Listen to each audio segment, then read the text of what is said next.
अररिया की बेटी ने मार्शल आर्ट में मचाई धूम, ईशा गुप्ता ने किया जिले का नाम रोशन। अररिया जिले की होनहार बेटी ईशा गुप्ता ने मार्शल आर्ट के क्षेत्र में शानदार प्रदर्शन कर जिले का नाम रोशन किया है। अपनी कड़ी मेहनत, अनुशासन और आत्मविश्वास के दम पर ईशा ने यह कमाल कर दिखाया, जिससे पूरे जिले में खुशी और गर्व का माहौल है। अपनी इस उपलब्धि के बाद मीडिया से बातचीत के दौरान ईशा गुप्ता ने कहा कि मार्शल आर्ट बेटियों के लिए बेहद जरूरी है। उन्होंने बताया कि मार्शल आर्ट केवल खेल नहीं बल्कि आत्मरक्षा का सशक्त माध्यम है। इससे बेटियों में आत्मविश्वास बढ़ता है और वे मानसिक व शारीरिक रूप से मजबूत बनती है। ईशा ने कहा कि आज के दौर में बेटियों को आत्मनिर्भर और निडर बनने के लिए मार्शल आर्ट सीखना चाहिए, ताकि वे हर परिस्थिति में खुद की सुरक्षा कर सकें। उन्होंने अन्य बेटियों से भी आगे बढ़ क्षेत्र में हिस्सा लेने की अपील की। ईशा गुप्ता की सफलता पर परिजनों, प्रशिक्षकों और जिलेवासियों ने खुशी जताई है। उनकी उपलब्धि से न सिर्फ अररिया बल्कि पूरे क्षेत्र का मान बढ़ा है। ईशा की यह सफलता आने वाली पीढ़ी की बेटियों के लिए प्रेरणा स्रोत बन गई है।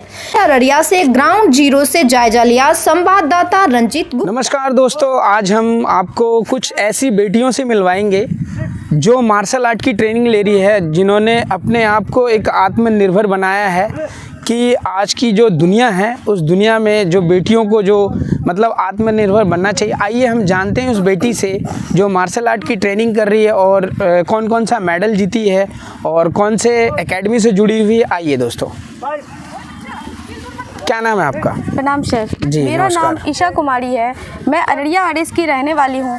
मेरे पापा का नाम श्री उमा शंकर गुप्ता है और मैं एसएस मार्शल आर्ट एकेडमी से जुड़ी हुई हूँ, जिनका कोच का नाम संतोष कुमार सर है, जिन्होंने मुझे मार्शल आर्ट के बारे में बताया। मैं तो ये सच बताऊँ तो मुझे मार्शल आर्ट के बारे में कुछ पता भी नहीं था और मुझे मार्शल आर्ट के नाम से ही डर लगता था, ये मार्शल आर्ट होता क्या है। तो फिर मुझे संतोष कुमार सर से भेंट हुआ अररिया कॉलेज में, तो उन्होंने मुझे बहुत प्रेरित किया कि ईशा, मैं पहले नेशनल लेवल पे वॉलीबॉल भी खेली हुई हूँ। तो सर ने बताया, ईशा जब तुम वॉलीबॉल खेल सकती हो टीम गेम के साथ, तो तुम एक काम करो, तुम अगर इतना आगे बढ़ रही हो तो तुम मार्शल आर्ट ज्वाइन करो, इंडिविजुअल भी, और तुम अच्छा से अच्छा कर सकती हो।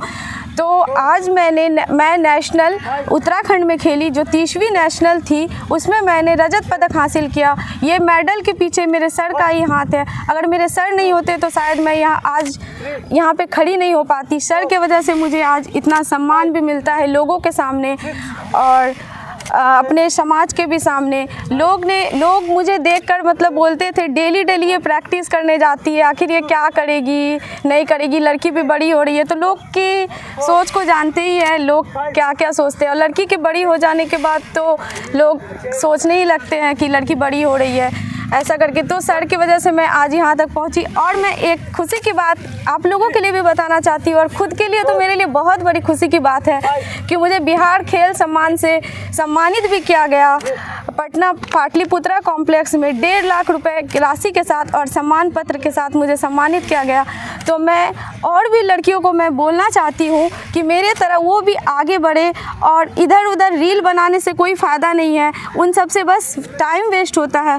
अपना करियर बनाओ और अपने देश का नाम, अपने घर का नाम, अपने समाज का नाम रोशन करो। मैं तो यही बोलना चाहती हूँ कि मेरे तरह और भी लड़की आगे बढ़े, मेरे तरह नहीं बल्कि मेरे से भी ऊंचाई को हासिल करे, नेशनल इंटरनेशनल लेवल पर अपना परचम लहराए और अपने देश का नाम रोशन करे। Thank you. अच्छा ईशा, ये मार्शल आर्ट क्यों ज़रूरी है लोगों के लिए, थोड़ा हमारे दर्शकों को बताइए। जो बेटियाँ हमारी मतलब चैनल को देख रही हैं उनके बारे में बताइए कि मार्शल आर्ट क्यों ज़रूरी है। मार्शल आर्ट सभी को ज़रूरी है। लड़के तो अपने जन्म से ही कहा जाता है कि लड़के तो स्ट्रांग ही होते हैं और लड़कियां कमज़ोर होती है। तो लड़के को उतना सीखने की ज़रूरत नहीं है, क्योंकि लड़के तो अंदर से स्ट्रांग होती है। लड़कियों को सीखना इसलिए ज़रूरी है क्योंकि आए दिन हमारे यहाँ कई अपराध होते जा रहे हैं, तो जिस वजह से लड़कियों को मार्शल आर्ट सीखना बहुत ज़रूरी है। और आत्मनिर्भर होना तो हर लड़कियों के लिए बहुत ज़रूरी है। मार्शल आर्ट से क्या क्या बेनिफिट है? मार्शल आर्ट से बेनिफिट है, आपके स्ट्रेंथ भी बढ़ेंगे, आपके हाइट में भी ये बेनिफिट है, हाइट भी आपके बढ़ेंगे, स्ट्रेंथ बढ़ेंगे, फिर स्टेमिना भी आते हैं इससे।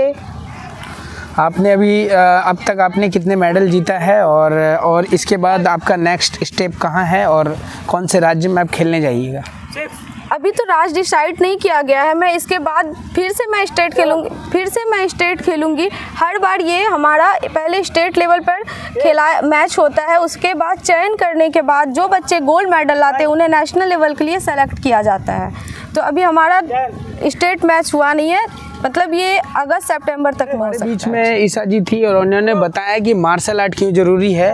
एक लड़की होना एक बहुत बड़ी बात है और उसके बाद मार्शल आर्ट की ट्रेनिंग लेना ये भी बहुत बड़ी बात है। और इन्होंने क्या नाम है अभी उत्तराखंड खेला है और जिसमें इन्हें गोल्ड मेडल भी मिला है और इन्हें सम्मानित भी और पत्र के साथ मिला है। तो ये एक मतलब एक संदेश देना चाहती हैं कि जो लड़कियाँ किसी से कम नहीं है, जो कुछ लड़के कर सकते हैं वो लड़कियाँ भी कर सकती है।